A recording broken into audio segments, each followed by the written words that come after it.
I think it's a real shame that there are certain boat owners that aren't pulling their socks up and aren't doing a little bit about it. The fact that we're all going to be kicked out and it still hasn't given them an incentive to do anything about it, I think is a little bit sad, quite frankly.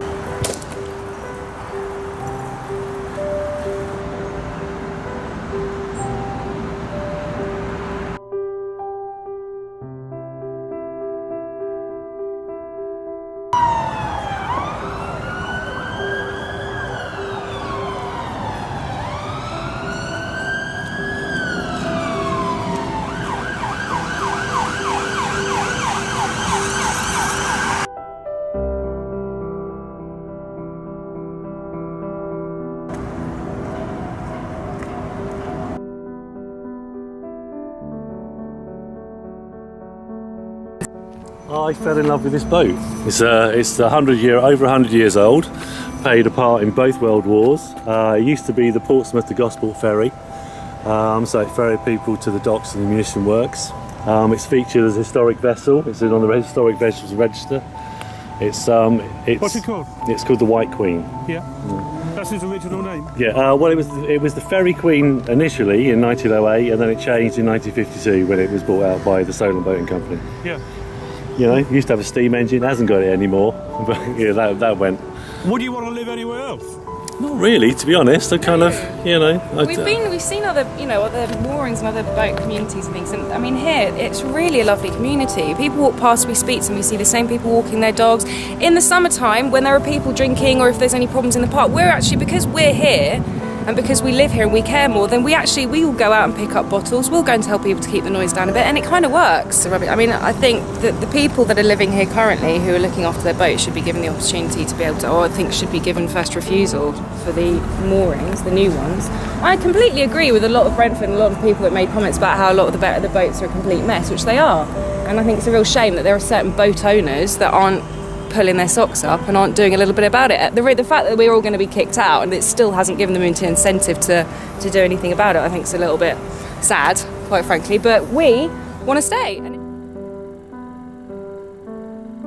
the majority of the 5.5 million they're going to spend is going to be to get rid of us, not to put in this shiny new. It's to get rid of us. And you just think, really, when you're making 15 million of cuts in the borough elsewhere? Oh no, yeah. Well, it's nearer £60 million with the cuts. Yeah. And you just think, get your priorities right, really. I mean, when you think about it, yes, of course, this should be a little bit smarter. This area here, it would be lovely.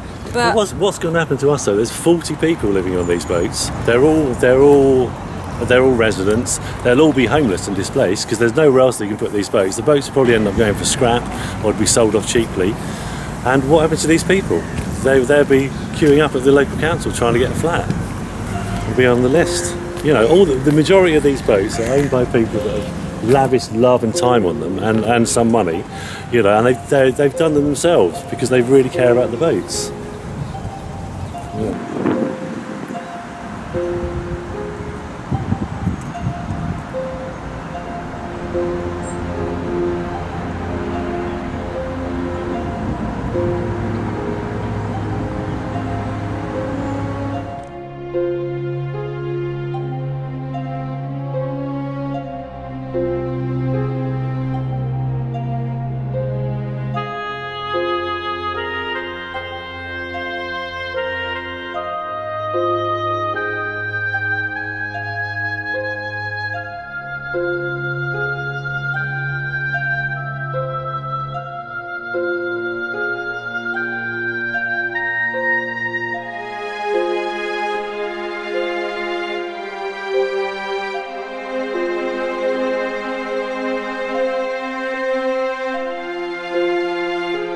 What do you actually like about living out there?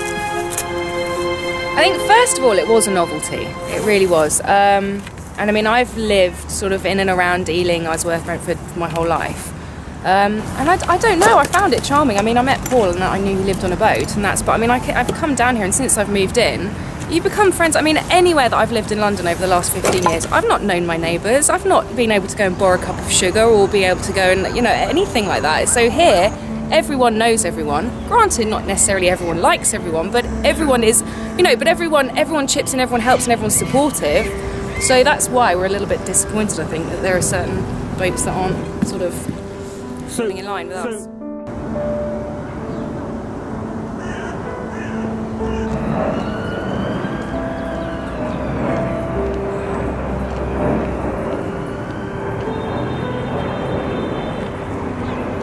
responsibilities. Oh, yeah, I mean, an ideal situation for us would be for the council to turn around and go, okay, we're dropping the pounds, you've all got to donate X amount of money, we were going to do this, we're going to do this, we're going to regulate this, we're going to get some, you know, we're going to get some proper utilities in, we're going to sort the gates out so that you can get on and off the boat, but you will have to pay a mooring fee, you will have to pay council tax, maybe some of it will be subsidised, I don't know, but that is our ideal, you know, that's our ideal outcome, not, you know, we want one of your shiny new moorings, which...